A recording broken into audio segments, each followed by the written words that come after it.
नमस्कार, आप देख रहे हैं एसआर अशोकनगर और मेरा नाम है हितेंद्र भदौलिया।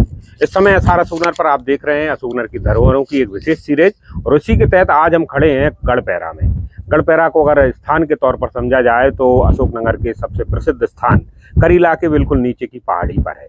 जिस जगह पर हम खड़े हैं इसको लेकर कई सारी किंवदंतियां हैं और कई सारी कहानियां हैं जो इस इलाके में चलती रहती हैं। साथ ही ये स्थान कई अलग अलग संस्कृतियों को या कई अलग अलग भाषाओं को लेकर लोगों के जहन में रहता है। स्पष्ट तौर पर इसको लेकर कोई धारणा नहीं है कि ये क्या रहा होगा, मगर वर्तमान में इस पूरे इलाके में ये जो आप गुम्बजनुमा एक मंदिर जैसा ढांचा देख रहे हैं, ये किसी जमाने में किले का रूप भी रहा होगा या किसी जो है धार्मिक स्थान या मंदिर का भी रूप रहा जा सकता है।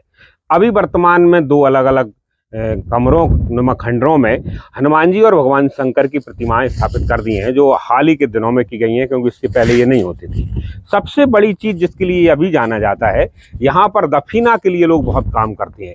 आप देखिए कि इस पूरी कच्ची की तो छोड़िए, इस पक्की दीवार को भी जिस वजह से खोदा या तोड़ा गया है उसको लेकर ये मान्यता है कि लोगों को ये लगता है कि इस पूरे किले में बहुत सारा खजाना गड़ा हुआ है। वो क्यों गड़ा है वो हम अलग से बताएंगे आपको, मगर जितनी जगह आप इसमें देखेंगे, और देखिए अकेला यही इलाका नहीं है, यहाँ से थोड़ा सा आप बाहर देखेंगे तो पास में एक और इसी तरह का स्ट्रक्चर आपको दिखेगा, जो नीचे बड़े मजबूत पत्थरों से फिर एक नक्काशीदार पत्थर हैं और उसके ऊपर ईंटें लगी हुई हैं। तो करीब 500-700 साल पुराने तो ये स्ट्रक्चर होगा, उसके पहले भी इतिहास से जुड़े लोग बता पाएंगे।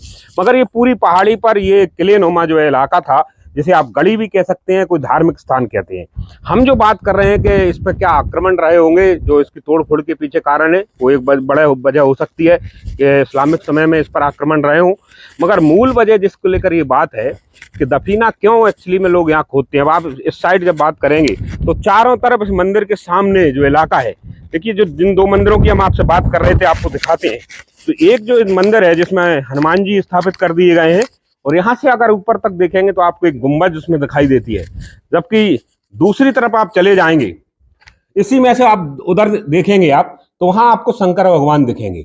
यानी कि इन दोनों इलाकों को फिलहाल पुराने खंडर में मूर्ति के तौर पर जो है आप देख सकते हैं। इसके अलावा बाहर आएंगे तो बाहर देखेंगे, यहाँ से जब आप देखना शुरू करेंगे तो ये इसके सामने का जो है मैदान है पूरा खुदा पड़ा हुआ है।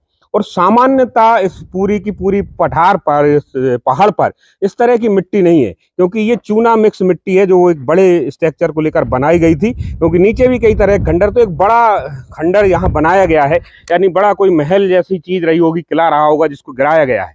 अब आती है कि ये दफीना खोदा क्यों जाता है। दफीना खोदने को लेकर कहा यह जाता है कि ये पूरा का पूरा इलाका पिंडारियों का किला था। पिंडारी यानी कि अंग्रेजों के समय में वो लोग जो लुटेरे की हैसियत में थे, मगर वो लूटते अंग्रेजों के थे। तो पिंडारियों की अपनी कहानी है, वो आप समझ सकते हैं। मगर ये माना जाता है कि लूट का एक बड़ा खजाना, बड़ा माल इस पूरे किले में या इस गढ़पैरा में कहीं ना कहीं दबा हुआ है, और उसी की खोज में बरसों से यहाँ खुदाई होती रही है। देखिए गढ़पैरा के जिस इलाके में हम खड़े हैं, जो किला नुमा है, पूरी तरह से खंडर हो गया है।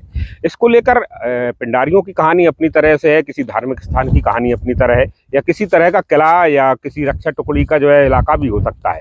मगर ये बड़ा जागृत स्थान इसलिए बना था क्योंकि बिल्कुल सामने अगर आप देखेंगे कि कथाए जल राशि का जो है आपको देख रहा होगा, तो ये कोंचा डैम है, और इस पूरे इलाके से जो नदी बहती थी वो यहाँ के लिए काम की रही होगी। इसके अलावा जिस समय इस पहाड़ी पर हम खड़े हैं उसको करीब 5-7 फुट नीचे ऊंचे से उठाया गया है, एक पूरा का पूरा बेस बनाया गया है, और इस बेस के बाद इस तरह का एक पूरा का पूरा आकार बनाया गया था। अब बड़ी बात इसमें ये आती है कि इतिहासकारों और शोध के विद्यार्थियों के लिए ये कई अलग अलग मायनों में जो है महत्वपूर्ण इसलिए हो जाता है क्योंकि हाल ही के दिनों में जैन समाज के आदिनाथ भगवान की एक आदमकद मूर्ति यहाँ मिली है, और उस मूर्ति के बाद ये माना जा रहा है कि इसके पहले भी गढ़पैरा में खुदाई के दौरान इसी तरह की जैन मूर्तियाँ मिली हैं।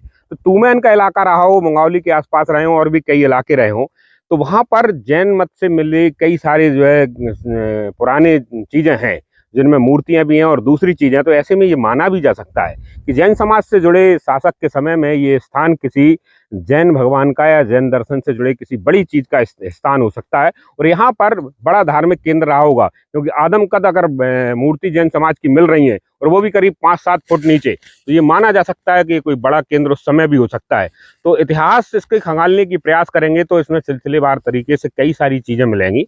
बहरहाल वक्त के थपेड़ों ने इस पूरे किले को, गढ़पैरा को, आज खंडर में तब्दील कर दिया है और समय समय पर दफीने के लिए यहाँ होने वाली खुदाई ने इसके इतिहास को भी पूरी तरह से खुर्द बुर्द कर दिया है।